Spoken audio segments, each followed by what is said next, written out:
esse propósito específico da discussão do piso nacional da enfermagem. O primeiro ponto que eu queria destacar é que o Congresso Nacional fez uma opção política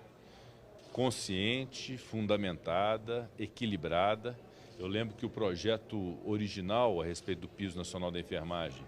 previa um piso na ordem superior a R$7 mil por mês, com a redução de jornada para 30 horas. E nós tivemos, obviamente, a responsabilidade de fazer algo que constituísse a média nacional para a fixação do piso nacional, mantendo-se a jornada atual, não a reduzindo. Então tivemos muita responsabilidade nisso para poder fazer esta opção política de uma elevação de condição de uma profissão a qual todos nós temos que fazer um reconhecimento devido e uma valorização devida que se faz através desse piso nacional. Então nós estamos muito firmes e conscientes de que é um bom projeto, que ele tem um bom mérito, que ele estabelece justiça para uma categoria. Houve um questionamento no Supremo Tribunal Federal, o Supremo, por cautela, no prazo de 60 dias, suspende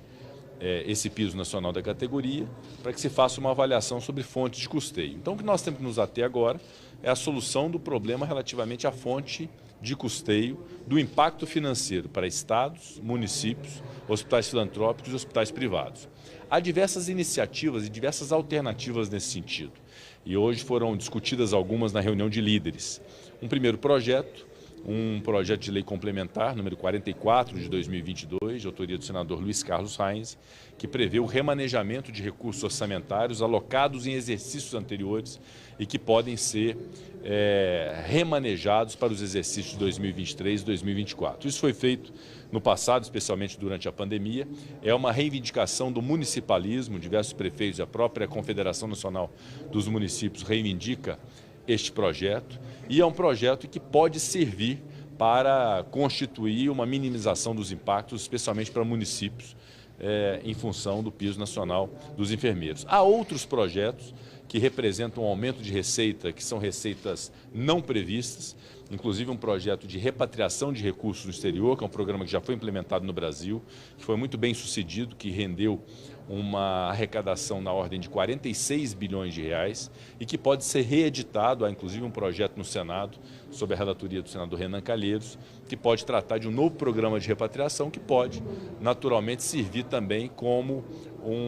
uma geração de receita para os entes federados, especialmente para municípios e estados. Há um outro projeto já apreciado no Senado, já aprovado no Senado, que está na Câmara dos Deputados, da atualização de ativos. Essa atualização de ativos que representa a atualização de patrimônio de contribuintes, pessoas físicas e jurídicas, com o pagamento de uma alíquota menor do que a alíquota do ganho de capital, e que pode ser um programa muito estruturado e muito sustentável também para a arrecadação de estados e municípios. Só nesses 3 projetos nós temos uma arrecadação absolutamente suficiente para estados e para municípios que podem fazer valer e fazer frente ao impacto orçamentário relativo ao piso nacional da enfermagem para os anos de 2023 e 2024, sem prejuízo de outras análises que podem ser feitas de projetos estruturantes ao longo do tempo para se ter uma fonte de custeio perene para estados e municípios para fazer frente também a esse impacto do piso nacional da enfermagem, inclusive a correção dos tetos de procedimentos de saúde, a própria correção de alguns itens da tabela do SUS que estão muito defasadas, mas essa é uma discussão um pouco mais ampla que tem que ser ao longo do tempo. Eu considero que nós temos todas as condições, através dessas iniciativas, de apresentar uma situação que possa ser relevante para estados e municípios e possa servir para reduzir ou mitigar completamente os impactos financeiros do piso nacional da enfermagem. Para os hospitais filantrópicos, diferentemente dos estados e municípios, nós temos alternativas. Já foi votado um projeto no Senado, hoje também está na Câmara, de uma ajuda direta, que é um auxílio emergencial para as filantrópicas que tiveram muitos impactos na pandemia e que não foram socorridas devidamente ao longo desse tempo. Esse é um projeto também do senador Luiz Carlos Reins, ele está tramitando hoje na Câmara dos Deputados e importa numa ajuda direta aos hospitais filantrópicos, especialmente às Santas Casas, o que é algo também que minimiza sobremaneira o impacto do piso da enfermagem. E uma outra coisa que foi ventilada também, e por mim inclusive provocada, que é, considerando que é um problema nacional, é um problema de uma categoria inteira e naturalmente isso gera reflexos para municípios, para estados, para hospitais filantrópicos que desempenham um papel fundamental para a saúde do Brasil, nós temos a contribuição do Executivo e também do Legislativo através do orçamento. Então há as emendas parlamentares, inclusive as emendas de relator, ao RP2 do Executivo. Deve haver agora uma soma de esforços do Poder Executivo e do Congresso Nacional para poder dar solução ao impacto financeiro para as filantrópicas na ordem de 5 bilhões de reais por ano, o que é perfeitamente possível de se encaixar dentro do orçamento para socorrer as filantrópicas e dar, obviamente, ou fazer valer aquilo que o Congresso Nacional optou, que é uma lei federal votada e sancionada que nós queremos ver aplicada no Brasil, que é a do Piso Nacional da Enfermagem. Então são inúmeras iniciativas que socorrem estados, socorrem municípios, socorrem hospitais filantrópicos. Basta ter um pouco de vontade política, uma concertação de vontades entre os dois poderes nesse momento, para que nós possamos sensibilizar o Supremo Tribunal Federal de que nós temos alternativas legislativas, que nós temos medidas efetivas para poder fazer valer o piso nacional. E por último, que é um outro grupo que é atingido pelo piso nacional da enfermagem, que é o setor privado. Os hospitais, que inclusive ingressaram com a ação que rendeu essa decisão do Supremo Tribunal Federal, que reclamam do impacto empresarial no dia a dia dessas empresas de saúde, que são os hospitais. Para essas empresas e para o setor privado, há obviamente uma alternativa que é apresentada e que eles próprios concordam, que é a desoneração da folha de pagamento. Em relação a esse item específico, o que eu proporia como algo que eu considero absolutamente justo é que se pudesse ter a efetivação do piso nacional da enfermagem e uma aferição ao longo de 60 dias, de 90 dias, do que é o real impacto para o setor privado desse piso nacional da categoria, para que a partir desse impacto concretizado e contabilmente demonstrado, nós possamos fazer uma desoneração que seja justa, uma desoneração que possa, de fato, equivaler ao que é o impacto para o setor privado, o que não dá para fazer com municípios, estados e filantropia, que nós já temos que fazer desde já uma solução de fonte de custeio. Mas com o setor privado poderia ser uma composição que eu considero absolutamente justa, equilibrada, e a partir desse grupo de iniciativas, e sobre isso falei com o ministro Paulo Guedes hoje, falei com o presidente Arthur Lira da Câmara dos Deputados, está em viagem em missão oficial, a respeito dessas iniciativas todas que temos, e espero poder apresentar todas essas iniciativas como possíveis para uma ampla convergência, uma ampla conciliação no âmbito do Supremo Tribunal Federal, para que possamos, repito, fazer valer o piso nacional da enfermagem no Brasil, obviamente recompensando ou mitigando os efeitos para estados, municípios e hospitais filantrópicos. O presidente Foi longo, né? Me perdoe, mas necessário. O presidente Jair Bolsonaro está em Londres para as cerimônias do funeral da rainha e ele fez um discurso político a partir da Embaixada Brasileira, inclusive atacando adversários. Qual a posição do senhor sobre um chefe de Estado ir numa viagem oficial para um funeral de uma autoridade e usar a estrutura para fazer discursos políticos? Primeiro, eu confesso que eu não vi o discurso do presidente, eu não gostaria de emitir um juízo de valor em relação a esse pronunciamento político, eleitoral que está sendo apontado, então eu não gostaria de fazer um juízo de valor em relação a isso. Mas eu invoco aquilo que disse por ocasião do bicentenário da independência. É muito importante que nós reservemos momentos distintos, né? Há o momento da institucionalidade, da representação institucional das autoridades públicas, e há um momento também natural e que é legítimo se fazer, que é o momento da discussão eleitoral. O que é importante e muito importante é separar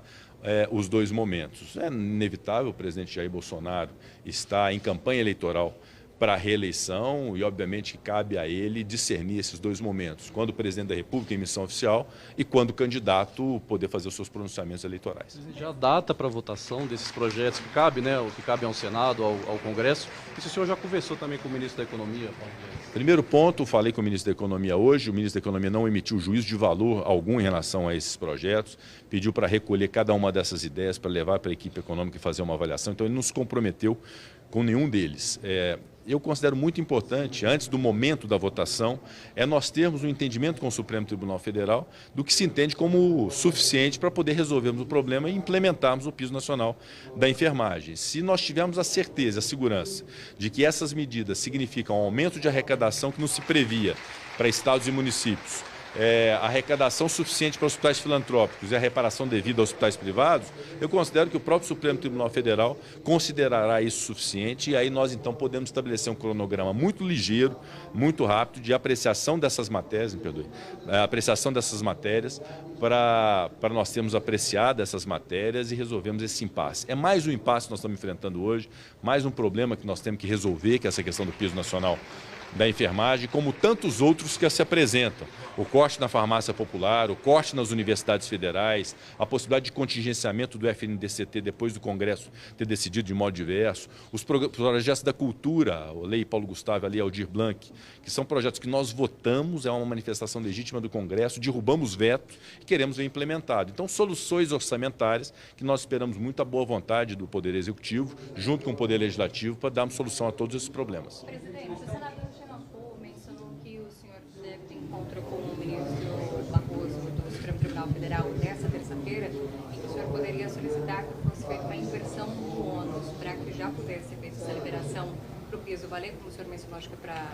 empresas privadas principalmente, e depois se medir não no marco. Esse pedido deve, o governo está com o ministro Barroso? Não há reunião marcada ainda com o Supremo e com o ministro relator, Luiz Roberto Barroso, obviamente que vai ser necessário fazê-la. O que nós temos, e é basicamente o que disse no início, nós temos que apresentar soluções legislativas, as soluções orçamentárias, para aquilo que o Supremo Tribunal Federal abordou, na sua maioria, como condição para a implementação do Piso Nacional da Enfermagem, que são as fontes de custeio. Então, todos esses projetos que eu acabei de nominar são projetos que eu reputo suficientes para poder estabelecer essa fonte de custeio. Vamos apresentar ao Supremo Tribunal Federal esse propósito para resolver os problemas de estados, municípios e hospitais filantrópicos. E em relação aos hospitais privados, ao setor privado, que é que eu propus uma inversão do ônus, ou seja, a fixação do piso e a avaliação do impacto financeiro contabilmente aferido, para que possamos, então, ter uma iniciativa legislativa que poderia ser a desoneração da folha do pagamento, mas na proporção de que seja efetivamente o impacto do piso nacional da enfermagem nesse setor privado. Então, a inversão do ônus seria em relação a essa questão do setor privado, para que tenhamos a certeza, em conjunto com o setor, que nós não queremos sacrificar, evidentemente, mas que precisa demonstrar efetivamente qual é o impacto orçamentário, qual é o impacto, na verdade, econômico, financeiro no setor privado, para que a gente possa ter iniciativa legislativa compensatória para o setor, para que ele continue funcionando bem, porque presta uma função social evidentemente importante. Presidente, o Senado já tem data para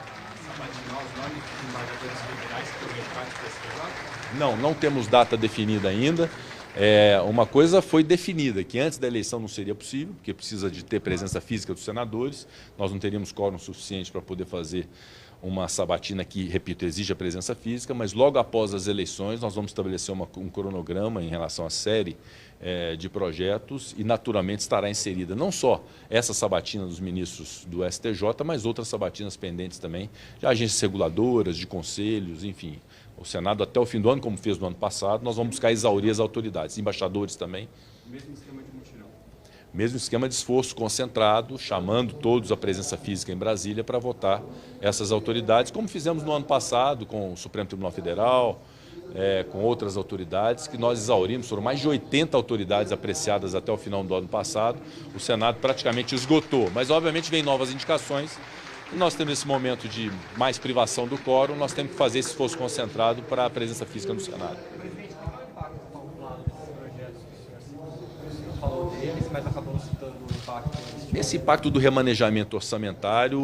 o que foi abordado pela consultoria, é de que não é no mínimo 7 bilhões de reais. Esse remanejamento de rubricas anteriores, de exercícios anteriores, que poderiam ser utilizados em 2023 e 2024. Em relação à repatriação, que é um programa que foi implementado anos atrás, esse programa chegou a repatriar cerca de 149 bilhões de reais, ou 146 bilhões de reais, 149 bilhões de reais, e a arrecadação foi da ordem de 46 bilhões de reais para o Estado brasileiro, divididos entre União, Estados e municípios. Só isso seria suficiente para o ano de 2023 para poder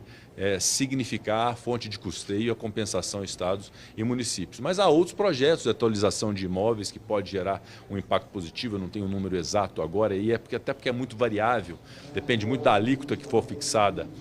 para essa atualização patrimonial, e as fontes perenes, né, que em algum momento poderão ser discutidas e deverão ser discutidas, como são essas questões do projeto do imposto de renda inserido numa reforma tributária, a tributação da distribuição de dividendos, a própria legalização de jogos, que é um projeto que nesse momento não está atrelado à solução da enfermagem, porque ele leva tempo na sua reflexão e no seu debate, mas também é uma receita perene para entes federados, caso eventualmente seja apreciado. Então, há uma série de outras medidas. O que nós precisamos é dar sustentabilidade à Federação Brasileira, é permitir que municípios e estados A partir do momento em que eles têm as suas obrigações, inclusive esta obrigação especificamente imposta pelo Congresso Nacional, quando fixou esse piso nacional da categoria, que eles tenham condição de fazer frente a essas despesas. E esse compromisso o Congresso Nacional tem. O Congresso Nacional tem o compromisso com a enfermagem brasileira e com a fixação do piso nacional e tem igual compromisso com os municípios e os estados brasileiros. Então essa tranquilidade, todos os prefeitos, todos os governadores podem ter, que nós buscaremos ter uma solução que seja uma solução muito sustentável para conciliar os dois interesses. Obrigado, presidente.